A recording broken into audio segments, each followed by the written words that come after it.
Maître Lajmadou Bari, avocat au barreau de Guinée et président de l'association des jeunes avocats de Guinée, AJAC. Mais c'est la première édition de la semaine du jeune avocat. On a tenu à préciser que c'est la première édition parce qu'il y en aura d'autres assurément. Nous le faisons aujourd'hui parce qu'il est de tradition que l'association des jeunes avocats organise des activités dans le cadre de son fonctionnement. Et c'est tout à fait normal, après avoir pris la tête de l'association en juillet dernier,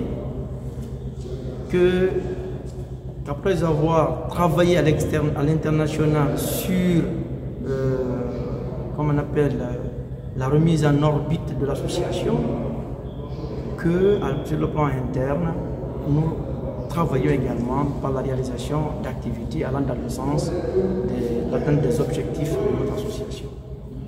Et donc la première édition de la semaine du jeune avocat s'inscrit dans ce cadre et nous avons choisi un thème qui nous intéresse tous, journalistes, avocats, magistrats, bref, tout le monde, parce que la corruption est à notre porte. Nous avons simplement précisé le thème pour ce qui concerne ce que nous voulions faire, la corruption en milieu judiciaire, parce que nous sommes en période de transition. Il nous a été dit par les nouvelles autorités que la justice serait, ou sera, moi je dirais, doit être la boussole de la démocratie, de la transition.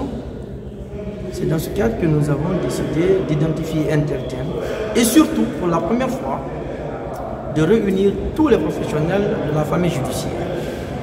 Vous avez donc dans la salle des magistrats, des avocats, des notaires, des huissiers, des greffiers, des enseignants-chercheurs du droit pour discuter de cette question qui gangrène notre société et qui affecte dangereusement tant les intérêts des justiciables que de l'État.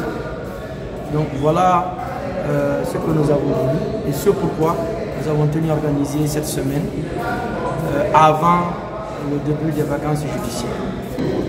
L'objectif, c'est d'échanger sur le sujet, de produire un rapport sur la base de l'ensemble des réflexions. Et je précise qu'il y a des sous-thèmes qui seront abordés, qui entrent dans le cadre de la formation continue des avocats, mais également qui entrent dans le renforcement de la qualité de la justice. Le dernier thème d'ailleurs, vendredi, portera spécifiquement sur la bonne administration de la justice.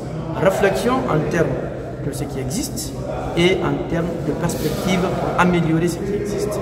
Donc l'objectif final, c'est de condenser, de mettre toutes ces réflexions, ces idées de l'ensemble des professionnels dans un document que nous soumettrons à qui de droit.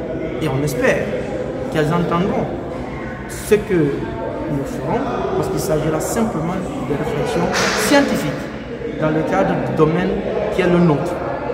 Et c'est pour cette raison que nous avons tenu à faire ce document. Donc au-delà de nos assises, de nos formations, des échanges, nous allons également sortir un document que nous mettrons à la disposition des différentes autorités. Et on espère qu'il contribuera efficacement à la lutte contre la corruption.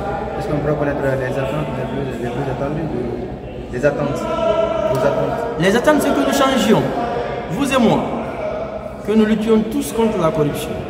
Comme je le disais tout de suite dans la salle, la corruption freine même l'émancipation de l'esprit.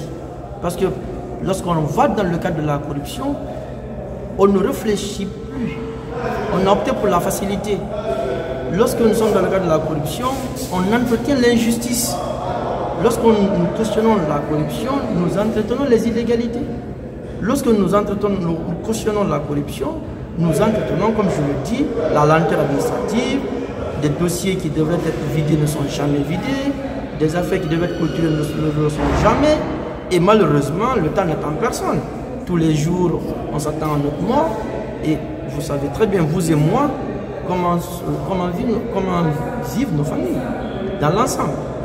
Imaginez-vous que la seule personne qui s'est battue pour récupérer un bien familial, par exemple, décède dans tout temps, et qu'il y ait des frais de justice à honorer.